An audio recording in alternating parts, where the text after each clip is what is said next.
और अब वक्त यूपी प्राइम का है। प्रधानमंत्री नरेंद्र मोदी की अगुवाई में कैबिनेट बैठक हुई। बैठक के बाद केंद्रीय मंत्री प्रकाश जावड़ेकर ने कहा, अंतरिक्ष विज्ञान और बैंकों को लेकर बड़े सुधार के अध्यादेश को मंजूरी दी गई है। अब सरकारी बैंक रिजर्व बैंक के सुपरविजन पावर में आ जाएंगे। केंद्रीय मंत्री प्रकाश जावड़ेकर ने यह भी कहा कि आरबीआई के सुपरविजन में 1540 सहकारी बैंकों को लाने का फैसले से इनके खाता धारकों को फायदा होगा।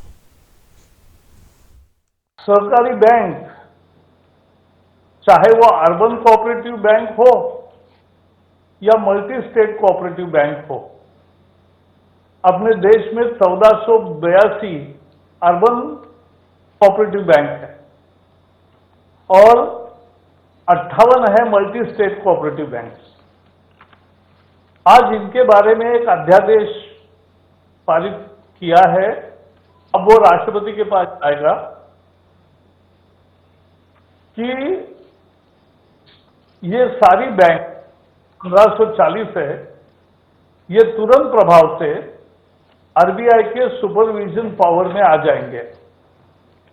आरबीआई की जो सुपरवाइजिंग की तरीका है शेड्यूल बैंक के लिए भी, वही इन कोऑपरेटिव बैंकों पर लागू होगा।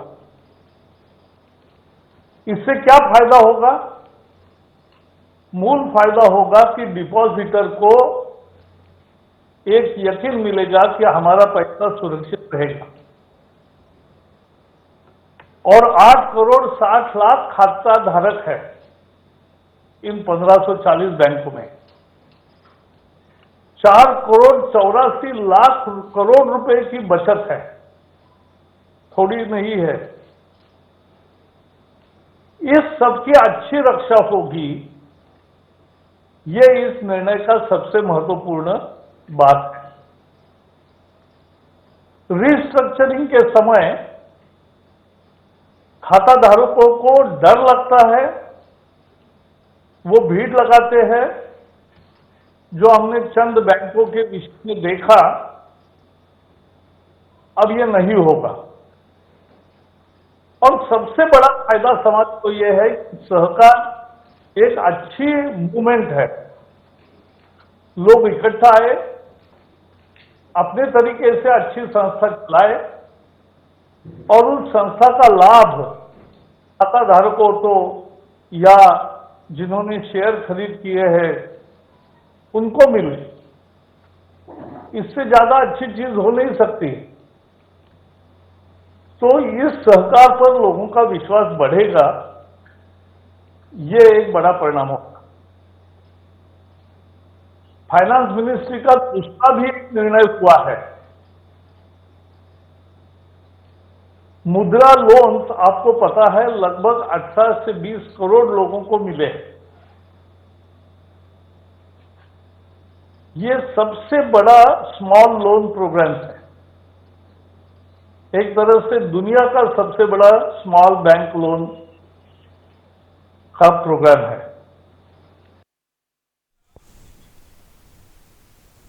तो केंद्रीय कैबिनेट की बैठक में उत्तर प्रदेश के कुशीनगर हवाई अड्डे को अंतर्राष्ट्रीय हवाई अड्डा घोषित करने को मंजूरी देने पर मुख्यमंत्री योगी आदित्यनाथ ने आभार व्यक्त किया।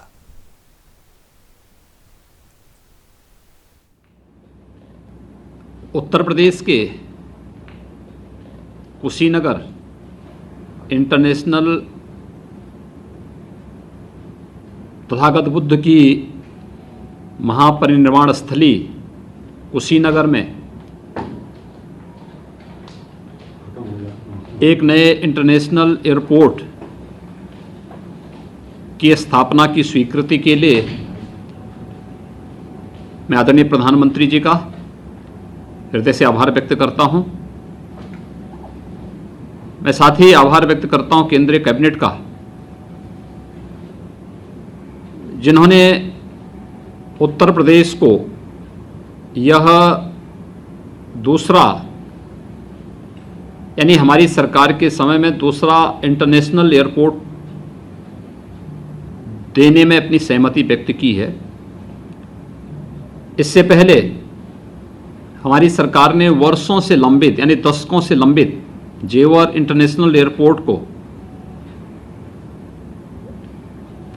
भारत सरकार ने, आदरणीय प्रधानमंत्री जी ने और केंद्रीय कैबिनेट ने अपनी स्वीकृति दी थी और आज तथागत बुद्ध की महापरिनिर्वाण स्थली कुशीनगर स्थित जो एक निर्माणाधीन एयरपोर्ट है उसे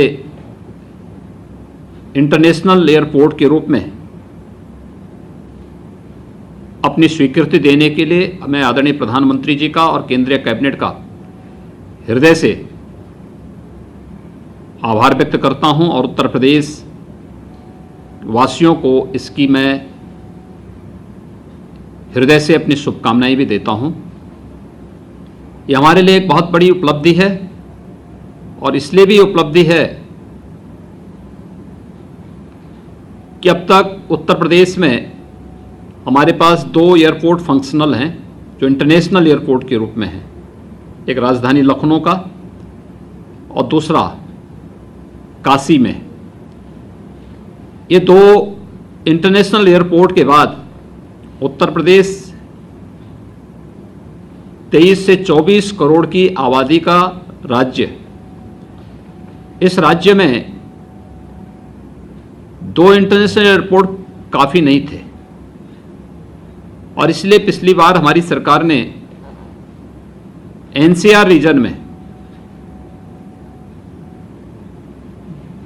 जेवर इंटरनेशनल एयरपोर्ट के रूप में एक नया प्रस्ताव भारत सरकार को भेजा था। भारत सरकार ने इसके लिए अपनी सहमति दी और दुनिया की 100 सबसे अच्छी परियोजनाओं में जेवर इंटरनेशनल एयरपोर्ट की गिनती होने जा रही है और वह एयरपोर्ट हमारे लिए निर्माणाधीन है और हम लोग बहुत शीघ्र उस पर कार्य प्रारंभ करके उसे एयरपोर्ट के रूप में विकसित करेंगे।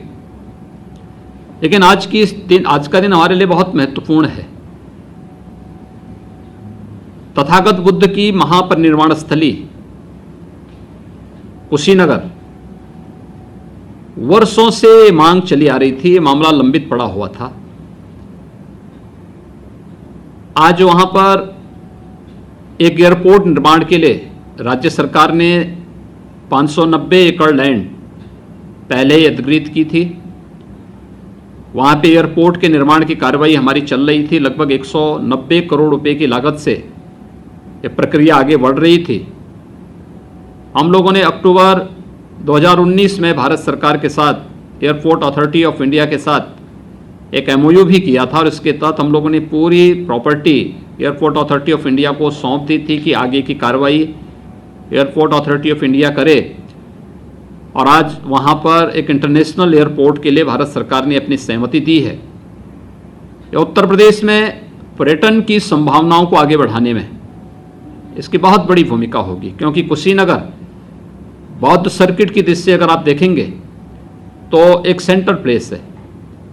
वहाँ से कुशीनगर से यानी कुल 150 किलोमीटर की दूरी पर भगवान बुद्ध की जन्मस्थली लुम्बिनी पड़ती है, कपिलवस्तु इसी के नज़दीक पड़ती है। भगवान बुद्ध ने प्रथम उपदेश जहाँ पे दिया था सारनाथ की भूमि पर, वह कुशीनगर से 200 किलोमीटर के दायरे में आती है। और भगवान बुद्ध को जहां ज्ञान प्राप्त हुआ था गया में, बौद्ध गया की दूरी भी वहां से बहुत दूर, बहुत अधिक नहीं है। कोरोना वायरस की दवा इजाद करने का दावा करने वाले स्वामी रामदेव की पतंजलि योगपीठ की दिव्य फार्मेसी मुश्किल में पड़ सकती है। कंपनी को सर्दी जुकाम की दवा बनाने का लाइसेंस जारी किया था, लेकिन पतंजलि ने कोरोना की दवा बनाने का दावा किया। इस बात को आधार बनाकर अब नोटिस जारी किया गया है। स्टेट ड्रग कंट्रोलर ने दिव्य योग फार्मेसी को नोटिस जारी कर दिया है। नोटिस में पूछा गया है कि दिव्य योग फार्मेसी ने कोरोना की जो दवा बनाने का दावा किया है उसका आधार क्या है और कोरोना किट बनाने की परमिशन कहां से ली, और दूसरा प्रचार प्रसार के लिए परमिशन क्यों नहीं ली। 10 जून को पतंजलि ने ये 2-3 प्रोडक्ट के लिए एप्लीकेशन हमारे कार्यालय में दी और इसके बाद हमने इसको पैनल में रखा। पैनल ने इसका परीक्षण किया। पैनल परीक्षण होने के बाद 12 जून को हमने इनको लाइसेंस जारी किया। उसमें इनके द्वारा कोरोना के ट्रीटमेंट से संबंधित कोई भी क्लेम या कोई भी नाम उसमें नहीं लिखा गया है।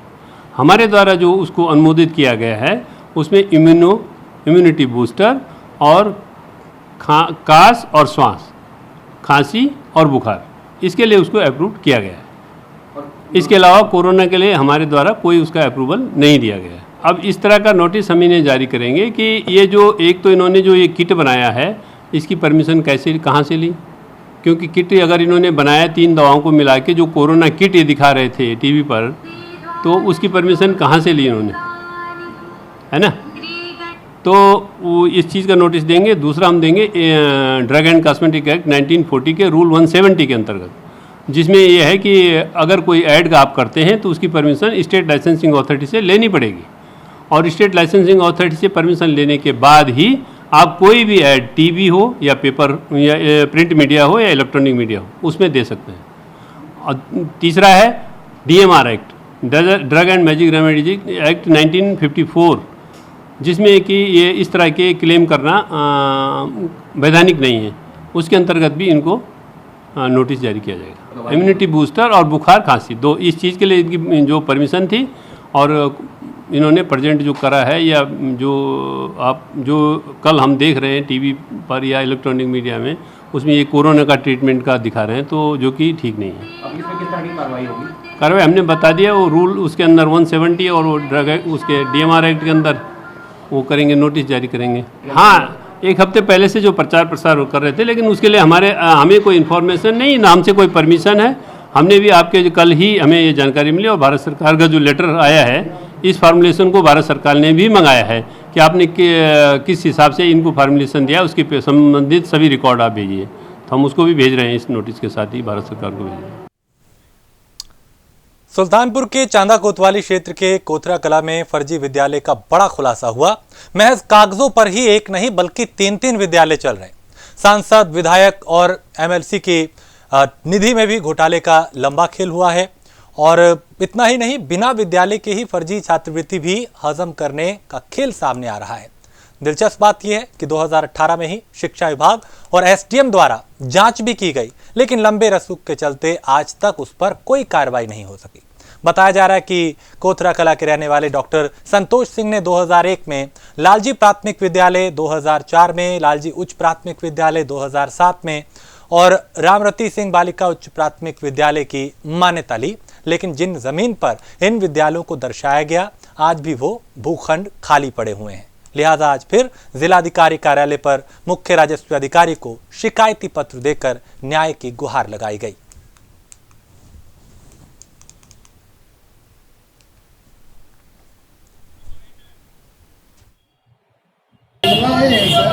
कि सन 2001 से 3 विद्यालय संचालित हो रहे हैं। 2001 से 2007 तक 3 विद्यालय हैं जिनको मान्यता मिली।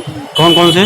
लालजी सिंह प्राथमिक विद्यालय, लालजी सिंह उच्च प्राथमिक विद्यालय, रामरती बालिका उच्च प्राथमिक विद्यालय। उक्त तीनों विद्यालय को सन 2002 से 2011-12 तक 32,70,000 रुपया भवन व बाउंड्री वाल बनाने के लिए किसने दिया?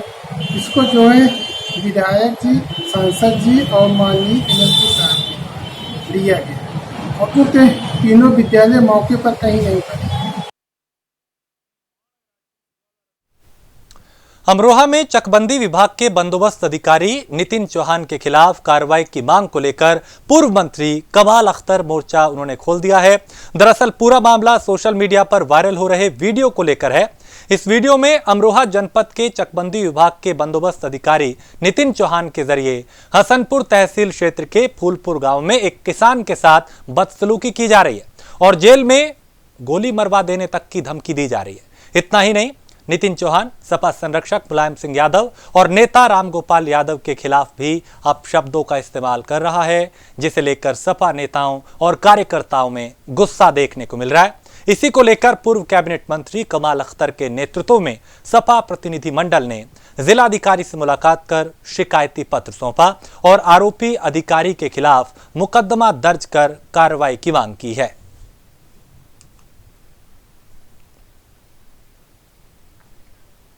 देखिए, भारतीय जनता पार्टी की सरकार बनने के बाद पूरे उत्तर प्रदेश के अंदर नौकरशाही बेलगाम है। अधिकारियों की हालत ये है कि जिस तरह कोई अपराधी और गुंडा धमकी देता है, व्यवहार करता है, उसी तरह का व्यवहार अधिकारी कर रहे हैं। अभी हमारे यहाँ फूलपुर एक गांव है, वहाँ पर एक की घटना है और एक बड़ी तेज़ी के साथ सभी पत्रकारों के पास वीडियो होगा, जो हमारे ज़िले के एसओसी हैं, उन्होंने जिस तरह का व्यवहार वहाँ के किसानों के साथ किया, मैं समझ सकता हूँ कि तुरंत सरकार को उसके अंदर एक्शन लेके उनके खिलाफ एफआईआर होनी चाहिए थी। लखीमपुर खीरी तराई की तलहटी में असलह की खेती धड़ल्ले से की जा रही है। धोरहरा कोतवाली की इन तस्वीरों से आप खुद अंदाजा लगा सकते हैं कि ये कोई ऑर्डिनेंस फैक्ट्री के बने वेपन्स नहीं, बल्कि तैयार की गई देसी असलह की खेप है। पुलिस अधीक्षक पूनम के आदेश पर पुलिस ने असला फैक्ट्री का भांडाफोड़ किया। भारी मात्रा में हथियार भी बरामद किए गए और 3 आरोपियों को गिरफ्तार किया गया है। अब इनसे पूछताछ की जा रही है ताकि इनके गिरोह के दूसरे लोगों तक भी पहुंचा जा सके, जो गिरोह का सरगना है उस पर भी शिकंजा कसा जा सके और अब तक ये कहां कब से हथियार बना रहे हैं, कहां सप्लाई करते हैं, उन तमाम पहलुओं का भी बारीकी से जांच की जा रही है। ये अवैध शस्त्रों के खिलाफ जो अभियान चला हुआ है, उसमें हमारे जनपद में धोरहरा थाने की टीम के द्वारा धोरहरा से एक फैक्ट्री पकड़ी है, असला फैक्ट्री, जिसमें 3 अभियुक्त हैं और उनके पास से 1 दर्जन अवैध असले बरामद हुए हैं और पूरे जनपद में कार्रवाई करके पिछले 24 घंटे के अंदर 2 दर्जन से ज़्यादा अवैध असले पकड़े हैं और अभियुक्त हैं 12 अभियुक्त भी पकड़े जा चुके हैं और अभी कार्रवाई चल रही है और लगातार हम अभी अभियान में प्रगति करवा रहे हैं। तो कोरोना के चलते जहां शासन प्रशासन सख्त है, लोगों को बिना मास्क घर से निकलने पर जुर्माने का प्रावधान कर रहा है, वहीं नियमों का पालन कराने वाली पुलिस खुद नियमों की धज्जियां उड़ा रही है। मुरादाबाद में बिना मास्क लगाए पुलिसकर्मी का ड्यूटी करते हुए वीडियो वायरल हो रहा है। इतना ही नहीं, पुलिसकर्मी ड्यूटी के दौरान खुलेआम धूम्रपान भी कर रहा है। Viral video Kothiwal dental college तिराहे का बताया जा रहा है।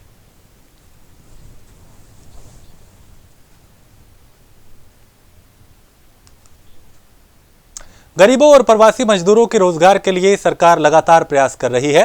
केंद्र की मोदी सरकार और प्रदेश की योगी सरकार प्रवासी मजदूरों को लेकर चिंतित है, जिनका काम पूरी तरह ठप हो चुका है।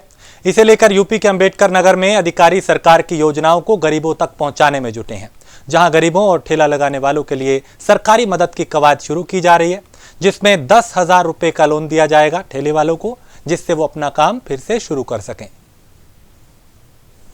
ये स्कीम गवर्नमेंट ने जो है जो फुटपाथ पे लोग अपना सामान बेचते हैं, छोटे छोटे दुकानदार, उनको आत्मनिर्भर बनाने के लिए ये स्कीम लागू की गई है।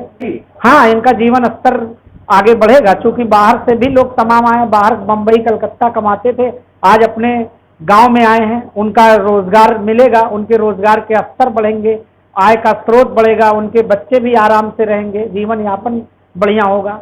जो रेहड़ी खोमचे पटरी वाले पथ विक्रेता रहते हैं, लॉकडाउन में जिनकी आर्थिक स्थिति किसी वजह से खराब हो गई थी, तो एक सरकार की महत्वपूर्ण योजना शुरू हुई है, प्रधानमंत्री आत्मनिर्भर योजना, सब रोजगार आत्मनिर्भर योजना। इसके अंतर्गत पटरी वालों को 10,000 रुपये तक बैंक लोन दिया जाएगा अपना रोजगार दोबारा से पुनर्जीवित करने के लिए। इसमें 946 रुपये मासिक किस्त बनेगी, उसको 12 महीने के अंदर उसको चुकाना पड़ेगा सारा का सारा लोन। और अगर डिजिटल, जैसे प्रधानमंत्री जी का निर्देश है कि डिजिटल इंडिया बनाया जाए, अगर ये खोमचे वाले डिजिटल लेन देन करते हैं तो उस पर सरकार की तरफ से 100 रुपये की छूट अलग से रहेगी। सड़क के किनारे रेहड़ी पटरियों लगाने वाले व प्रवासी गरीब मजदूरों की आर्थिक स्थिति सुधारने के लिए व उनको आत्मनिर्भर बनाने की कवायद शुरू हो चुकी है। जिस तरीके से प्रधानमंत्री नरेंद्र मोदी ने देश से वादा किया था कि गरीब मजदूरों को आत्मनिर्भर बनाया जाएगा, उसी के तहत अब इन मजदूरों को महज बहुत ही औपचारिकता आसानी से 10,000 रुपए की आर्थिक सहायता प्रदान की जाएगी, जिससे वह अपने परिवार का पेट आसानी से पाल सकेंगे। Noor Alam, prime news, Ambedkar Nagar. पिछले लंबे समय से फरार चल रहे सपा सांसद आजम खान के मीडिया प्रभारी फजाहत अली उर्फ शानू को पुलिस ने गिरफ्तार कर लिया है। साथ ही अली को कोर्ट के सामने पेश किया गया और उस पर 2 दर्जन से ज्यादा मुकदमे दर्ज हैं, जिसमें कैश, ज्वेलरी और यतीम खाना प्रकरण में लूटी गई 2 भैंसें बरामद हैं। यानी कई चीजें और कई मुकदमे इस पे और कई चीजें बरामद की गई हैं।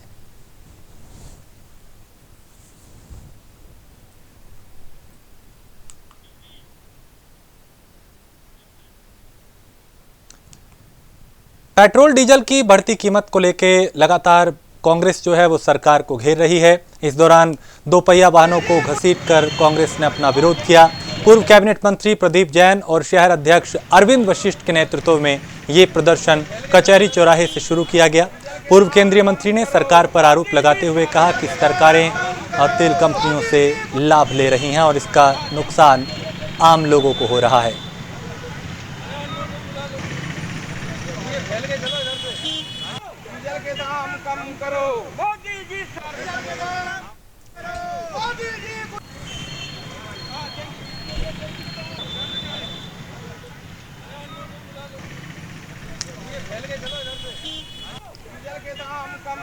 तो पेट्रोल और डीजल की बढ़ती कीमत को लेकर अलग अलग तरीकों से विरोध प्रदर्शन किए जा रहे हैं। विपक्ष लगातार सरकार को घेर रहा है। चार्ट मेरे गले में है। प्रतिदिन डीजल और पेट्रोल का कितना दाम बढ़ा है वो स्पष्ट है। इंटरनेशनल मार्केट में आज की तारीख में 18 से 20 रुपये डीजल और पेट्रोल का दाम है और मोदी सरकार इसे 80 तक पहुंचा दी है। पहली बार 70 सालों में डीजल और पेट्रोल का दाम बराबर हो गया है। हम इसका विरोध करते हैं। इससे महंगाई बढ़ेगी। सरकार अपने खजाने में पैसा इकट्ठा कर रही है, लेकिन जनता त्रस्त है कोरोना के इस पीरियड में और मजबूरन इस पे आज प्रदर्शन करना पड़ा है कि सरकार चेते और इसे वापस ले, और यदि वापस नहीं लेगी तो और बड़ा आंदोलन इसके लिए किया जाएगा। आज किस तरह का आप लोगों ने? अभी हम यहाँ से जा रहे हैं अम्बेडकर पार्क कचहरी तक, वहाँ अम्बेडकर जी को माल्यार्पण करेंगे और वहाँ ख़त्म करेंगे। पेश कर रही है हिंदुस्तान। अब गाड़ियाँ तो सिर्फ कहने को रहेंगी, जब डीजल पेट्रोल कोई ले ही नहीं पाएगा तो बैलगाड़ी युग में हम आ रहे हैं। 70 साल पहले वाला युग फिर हिंदुस्तान में आ रहा है और इसीलिए बैलगाड़ी का हम लोगों ने इस्तेमाल किया है कि डीजल और पेट्रोल नहीं है तो हम अपनी गाड़ियों को उसी से खींचें। बिजनौर में लकडान नदी का पुल टूटने से आवागमन बाधित हो गया, जिसके बाद नजीबाबाद हरिद्वार मार्ग को बंद कर दिया गया। पुल के एक हिस्से के टूटने पर पीडब्ल्यूडी विभाग के अधिकारियों ने मौके पर पहुंच के निरीक्षण किया और इसकी मरम्मत का काम शुरू किया।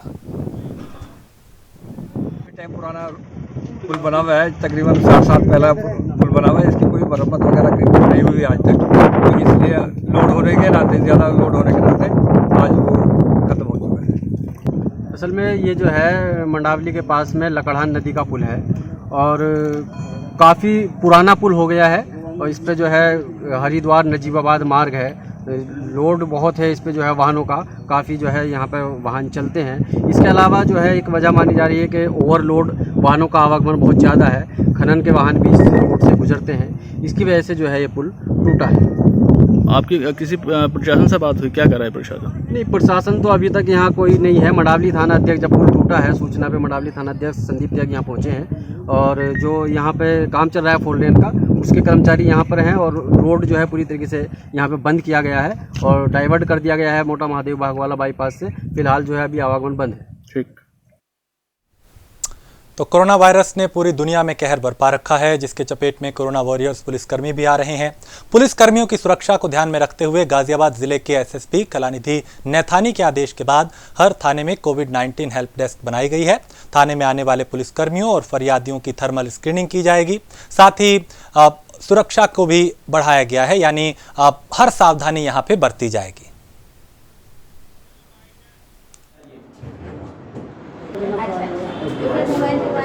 कोरोना महामारी के संक्रमण की रोकथाम के लिए जहां जनपद गाजियाबाद की पुलिस एक और अंतर्गत 188 आईपीसी और कोविड अधिनियम के अंतर्गत कार्रवाइयां कर रही है, चालान भी कर रही है, वहीं दूसरी ओर एक आगंतुक सुलभ पुलिस के रूप में जो थाने के हमारे हेल्प डेस्क थे उनको कोविड हेल्प डेस्क का रूप दिया गया है।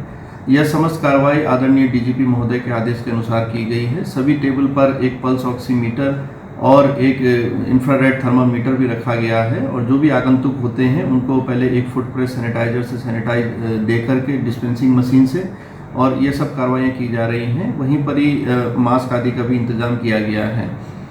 इतना ही नहीं, जो भीड़ भाड़ वाले इलाके होते हैं वहाँ पर पीए सिस्टम लगाए गए हैं। हमारे कंट्रोल रूम से भी सीधा प्रसारण रेडियो फ्रीक्वेंसी के द्वारा हमारे यहाँ लगभग 70 जगह पर वो सीधा प्रसारण भी हम लोगों के द्वारा किया जा रहा है। ये सभी कार्य पुलिस द्वारा इस महामारी के संक्रमण को रोकने के लिए किए जा रहे हैं और हमें उम्मीद है कि इससे जो संक्रमण है उसके फैलाव में जो है काफ़ी लगाम लगेगी। अयोध्या के मवई थाना क्षेत्र में एक तेज रफ्तार कार बेकाबू होकर हाईवे पर स्थित शारदा सहायक नहर में जा गिरी। हादसे में एक शख्स की मौत हो गई जबकि 2 लोग गंभीर रूप से घायल हुए, लेकिन बमुश्किल उन्होंने तैर के अपनी जान बचाई।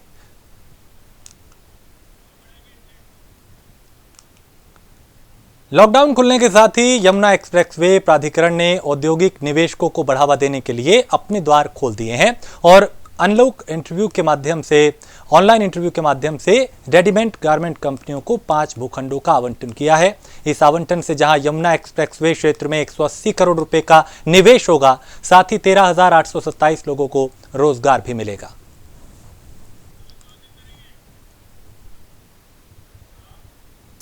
और इसी के साथ इस बुलेटिन में इतना ही। देश और दुनिया की बाकी खबरों के लिए आप देखते रहिए प्राइम न्यूज।